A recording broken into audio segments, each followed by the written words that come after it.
Kate and Ashley, which was some sort of musical mystery show. Oh, it talks! It's the first time I've ever heard the Olsen twins talk to me through a video game, and they're just telling me what I'm playing.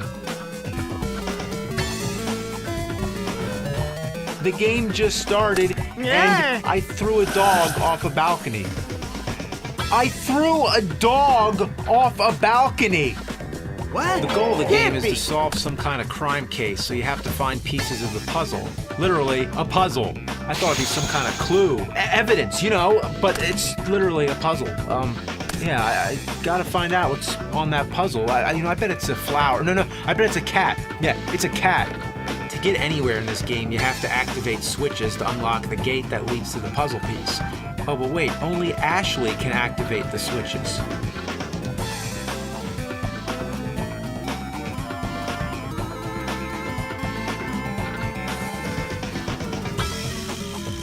Which one's Ashley?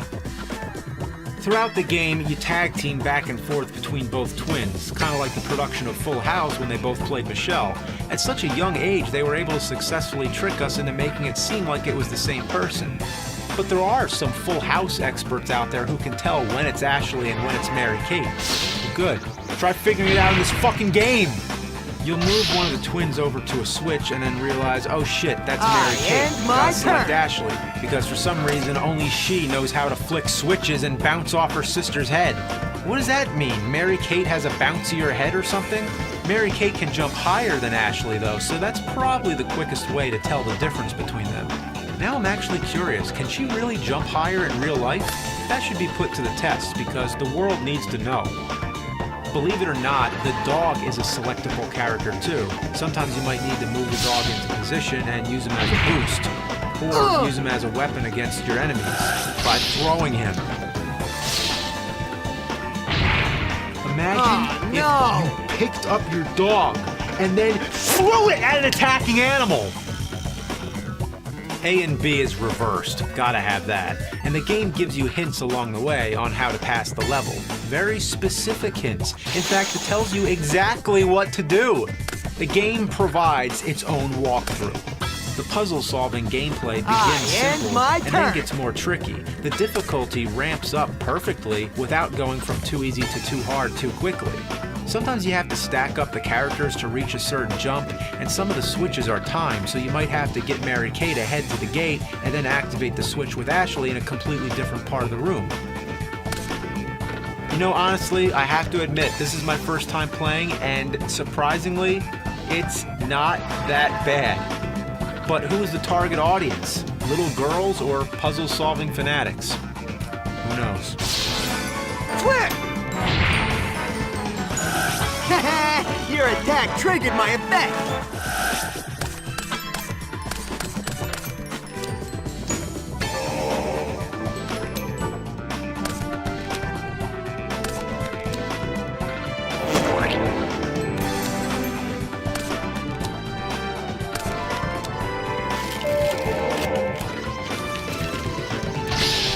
VIP, starring Pamela Anderson. Her name is very familiar to anyone having been a teenage boy in the 90s. I don't think a single day went by on the school bus without hearing Pamela Anderson, Pamela Anderson, Pamela Anderson. After all, she was in such great movies like Barbed Wire and Naked Souls. She was best known for the TV show Baywatch, and after that there was VIP, which I know nothing about, but let's check out the game. The story begins with a doctor calling a team of bodyguards for help, known as VIP. VIP, good morning. What can we do for you? This is Dr. Tindall. And my turn! What's happened exactly, Doctor? There are men with guns crawling all over my estate. What kind of company is this, and why would you call them? Why don't you just call 911? They don't even look like an emergency response team. They're dressed like they're getting ready for a photo shoot for a magazine cover. It doesn't make any sense. Pamela has never looked so creepy. Obviously, this is the original PlayStation, so the graphics are acceptable for their time, but I can never get over this synthetic human look, trying to look like real life, but appearing as lifeless as ever. Then the game begins as you go to the doctor's estate, still dressed in your skimpy outfits, and beat up all the thugs who are trying to break into his home or whatever the hell is supposed to be happening. They don't even explain it yet, but they suspect the doctor is playing some kind of trick. Who cares? Oh, no. Let me tell you about the game. I use the term game very loosely because it isn't really much of a game at all. no. You just copy the on-screen button combinations. If you enter it correctly, Pamela will automatically perform an attack combo. After she's taken out a group of thugs, she will automatically move to the next screen. It's like the game is playing itself. You're just passively watching the action take place in what appears to be a fighting game, but is actually more like a hyped up version of Simon Says. You don't even need the game to play this. Just get out your PlayStation controllers and you can play along with me. Down circle. Up triangle. And my Right turn. square. You enjoy that? Well, you're playing VIP. And that's all there is to it. It goes on and on and on. Of course, I have to mention, she's hitting people with her purse. She's a girl. Give her a purse. Not do shit. But you Then ain't all of gonna a sudden, beat me with things those change lame up. attacks. You take control of her partner, or I mean, as much control as the game allows. Here you're moving the crosshairs of the gun around. That's right, Not she's do using shit. a gun. But you ain't gonna Then why beat does me the with those Pamela lame character use a attacks. purse? On the cover, she has a gun, but the manual says she hates guns. We'll figure that out. What can be said about the gun portion of the game? Not much. Have you ever played an arcade shooter style like this? It's the same thing. Just move the crosshairs to the target, shoot, repeat, reload every now and then, repeat, repeat. What is she wearing anyway? If she's going out to battle and this kind of thing is her normal job, shouldn't she be wearing some kind of body armor? Instead, she's wearing as little as she can possibly get away with. This is a scumbag's idea of a game. Let's get some slutty girls and give them guns. Every now and then you find diamonds for points, and they always seem to fly up her ass. You can cash the points in to watch more cutscenes. Even if it's the same cutscenes you've already seen, without points. Or you can see these still shots. What the hell is the point of this? Anyway, I have to comment on the high energy music that seems like it's trying to get you all hyped up for nothing. It sounds sort of like a Sega Genesis synth guitar that's being choked. Like somebody's trying to rock out through a walkie-talkie that's been shoved up a hippopotamus's butt right before it muck spreads. But still, you gotta give it credit. It's trying its best, just blasting out through the farts of the hippo's ass, cranking out that high-octane, pulse-pounding, hard-rocking music. And in the end, all I'm doing is just pressing buttons. I'll just go along Down and right set this square. card here. Let me give you a little Left hint. square X. You better be careful. Right square X. And my turn.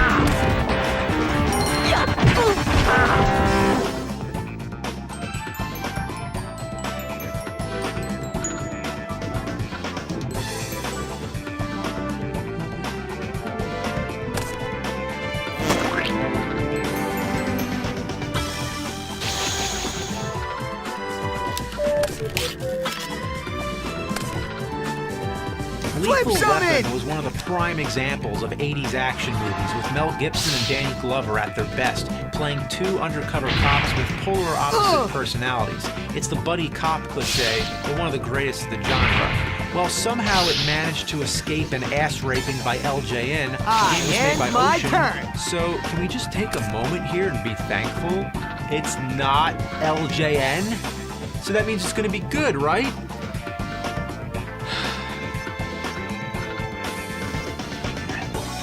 Give it a try. Well, it's average. As average as a sidewalk on a summer day. It's nothing to look at. This is it. You want to review the game? Here you go. You just walk around and take out bad guys by kicking and shooting. That's it. Nothing terrible, nothing great, just a middle-of-the-road, everyday, button-mashing marathon. Considering the Super NES was out by this time, makes it as worthwhile as yesterday's baby diapers. The graphics are okay by NES standards, but the backgrounds don't make any sense. I thought we were in the jungle, now we're in the desert in Egypt? That is a pyramid, is it not? And Oh my wait, turn. I guess there's supposed to be mountains. Yeah, one of the mountains just happens to be in a perfect pyramid shape, that's all. The really strange thing is how the two different environments have such a distinct line of separation, as if we just switched from one plane of existence to the next. There's no logic anyway. You know, logic is for pussies. Kicking people takes the same amount of damage as shooting them. That's right, your foot is as strong as a bullet. After all, you take out helicopters by jumping and kicking them out of the air. Who does that? That's not believable, unless you're a giant turtle trained in the art of ninjutsu named after a Renaissance painter. I also like that you can pick up grenades after they've already been my thrown. turn. That's right, an active grenade that's ready to blow. Just pick it up and you'll be fine. You're playing as the Mel Gibson character, Riggs, and I have to say, in the spirit of Lethal Weapon 3, I'm disappointed that the power-ups aren't dog biscuits. But what about the Danny Glover character, Murtaugh? How do you play as him? I've tried the obvious select, We're gonna but tribute that summon? pauses the game. Start switches your weapon, B attacks, A jumps. So we're out of buttons here. What do we do? There has to be a way to play Murtaugh. It wouldn't be Lethal Weapon without both of them. So what do you do?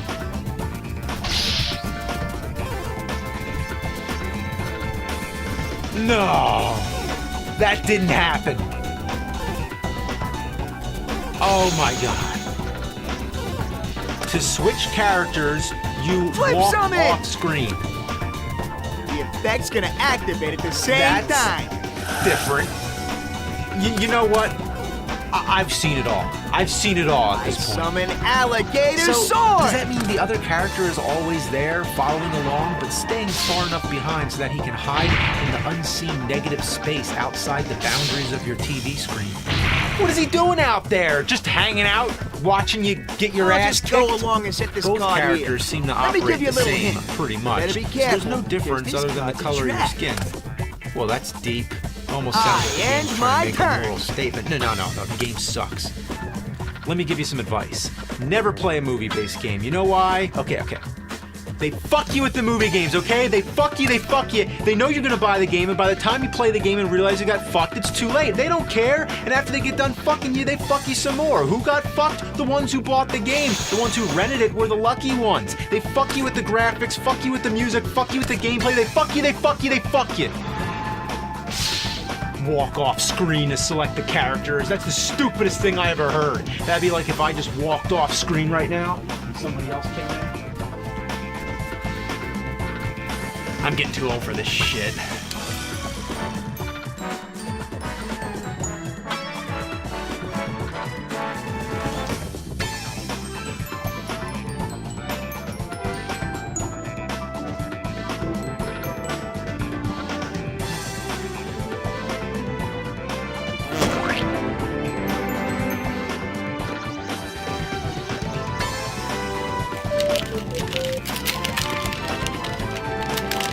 This is Porky's on Atari 2600, based on the comedy film from the early 80s. It was one of the early examples of naughty comedies geared towards adults and belongs in the same family of movies like Animal House and Caddyshack. Although not as classic and memorable as those, it has its place, and all of today's dumb comedies owe themselves to it.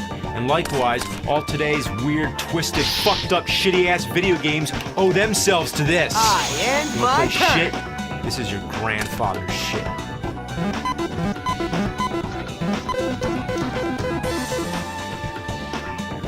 What happened? Only on Atari.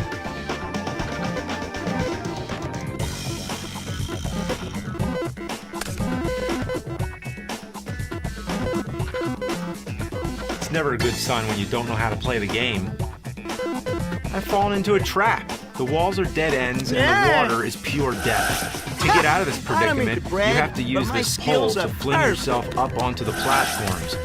But that's not all. You need to collect these blinking things to build the ladders.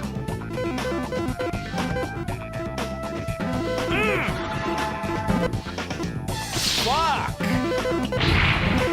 Fuck! Get up there! For a game console that has only one button, the controls are very specific.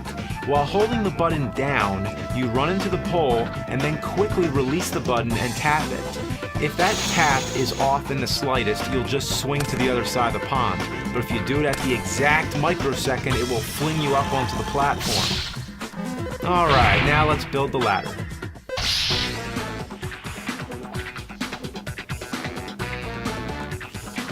it only adds one link at a time. So you have to wait for another blinky thing to appear and keep repeating the whole process until the ladders are finished. There's no way around it. You have to master this pole. This isn't even the goal of the game. No This way. is just to A get out of trap? the trap. Now up the ladder, and there's a girl taking a shower. There is a scene in the movie where the guys are spying on the locker room shower, but I did not expect them to include this scene in the game. Why is she showering in a and room my full of turn. ladders anyway? The shower itself is suspended in midair. As soon as she's in your field of sight, she disappears and a ghostly figure starts chasing you. Get away! I'm sorry, I'm not a sleazy sexual predator. I'm just a guy trying to escape the pond that's underneath your shower room. These are some of the most awkward ladders in video game history. In most games, you go in front of the ladder, but here you have to be on the side, and if you're not in a pixel-perfect spot, it doesn't work. So this strange woman is chasing you everywhere. She glides through the air with such power that it causes the game to glitch, as if sending a ripple through space and time. And What do my I do with turn. this thing? I tried dropping it on her head, doesn't work. Tried going up, doesn't work. I tried going down.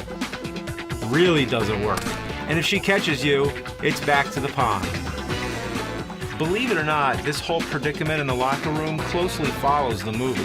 The woman who's after you is the coach, Miss Ballbreaker, who finds one of the boys putting his dick through a peephole in the shower. You'd think a scene like this would get ignored in a video game, but this is Atari, and sure enough, the manual says she's out to grab onto anything she can, so don't let her latch onto you. Yeah. The character you're playing as is Pee-wee. Not Pee-wee Herman, but Pee-wee from Porky. Which doesn't make sense anyway, because Pee-wee's not the character who gets his dick grabbed. It's not Pee-wee Herman, he can grab his own dick, but what are we talking about here? I'll cut the shit. Here's what you do. Drop the items down the hole, the arrow appears, you go up the ladder to street level where you play some sort of game of Frogger. On and acid. my turn. What the hell are these things? If you get hit by anything, it's, you guessed it, back to the pond. If you make it across the street, it's another round of Shower Girl Defender Miss Ballbreaker. Each time it's a new item, but the process is exactly the same. All these items are part of a master plan to blow up Porky's bar. I didn't think it had a rhyme or a reason, but it does. It just so happens you have to trek through a woman's locker room, that's all. After you've gotten all the items, you progress to the worst part, the mother of all nightmares. Here you have to climb up the scaffolding while avoiding Porky. Yeah, now we have Porky too. Not Porky the pig, but Porky from Porky's. The scaffolding can only be climbed in certain places. It's basically like an invisible maze.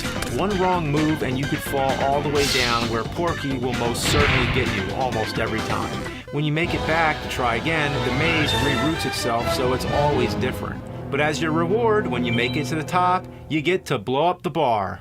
What an experience Pee-wee had. Can you imagine the story he has to tell? I was walking down the street, narrowly avoiding a speedboat, a submarine on wheels, a parade of naked Dr. Seuss characters, rabid pigs, dudes, and cars. I fell down into a pond where I swung around on a pole and built a ladder up into a girl's locker room shower where this weird blobby ghost tried to grab my dick.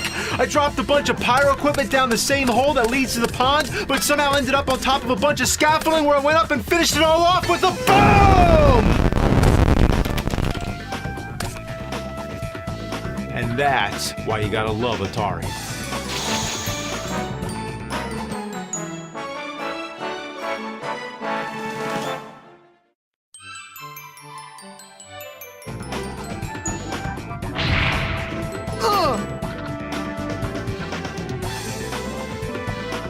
And my turn.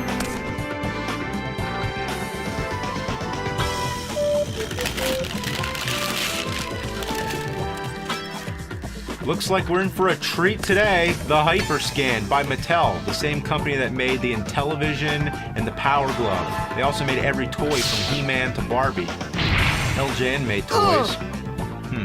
Let's see how this piece of shit holds up. It was released in 2006. It's hard to believe a specimen like this would exist at a time when Xbox 360, PS3, and Wii were the current gaming consoles. Nobody ever talked about this one.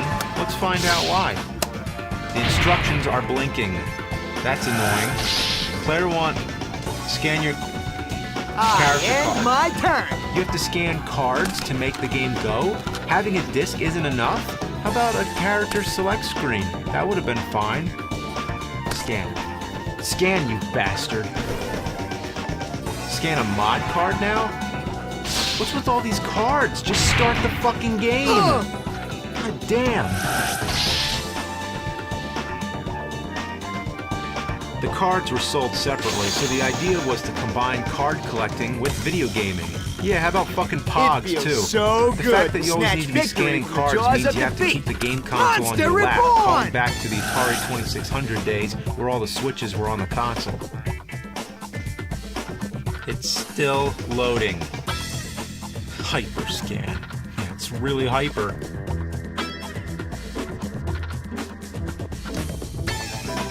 Uh-oh. This looks bad.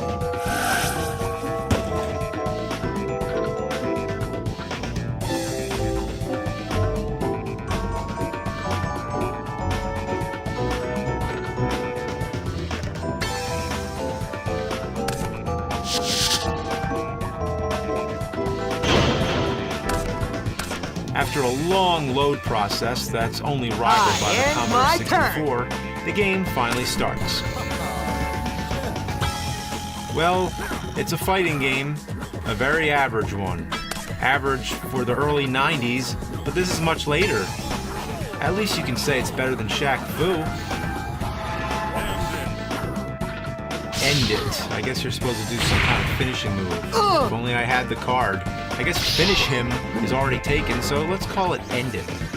Then you wait through another load screen just to see the character stats. Then it's another load screen just to select the character. And then yet another load screen before the next fight starts. 3 fucking load screens between matches. Next up, let's try Marvel Heroes. You can already tell that the Gonna have to Hyperscan risk is it all all. about Marvel. I summon Here you can Time apparently take Wizard! control of Avenger characters as well as X-Men, depending on which cards you own. It's a standard side-scrolling action game. The graphics and sound are fair enough, but the control is kinda slippery. Like you're running on grease. The attacking is delayed and the hit I'll just detection go is along terrible. and set this card here. Let me give you a little hint.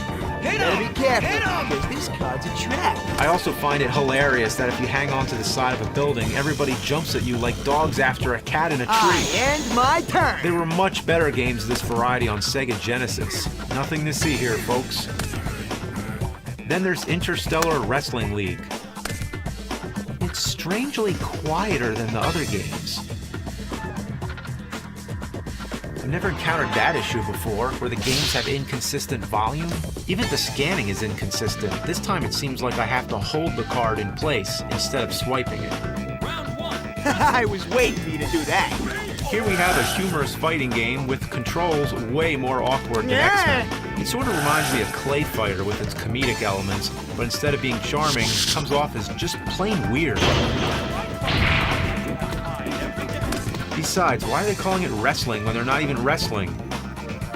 And yes, he just turned into a cheeseburger.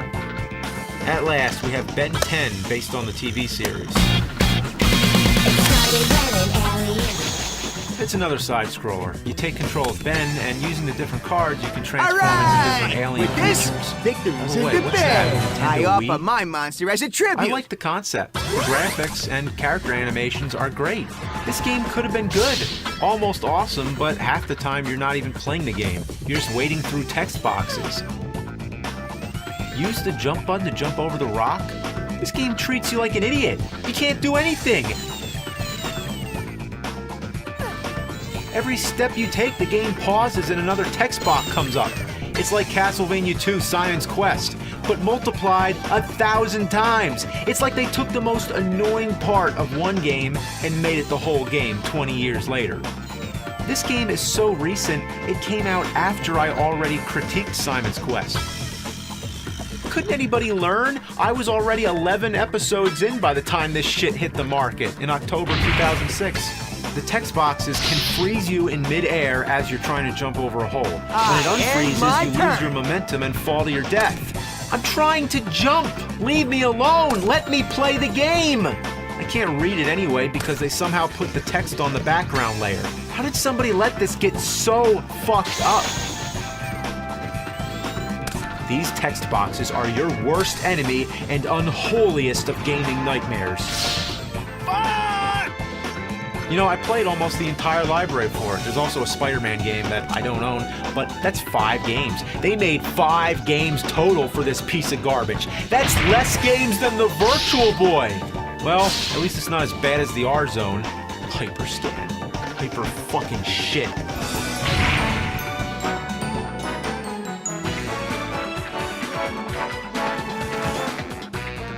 I end my turn.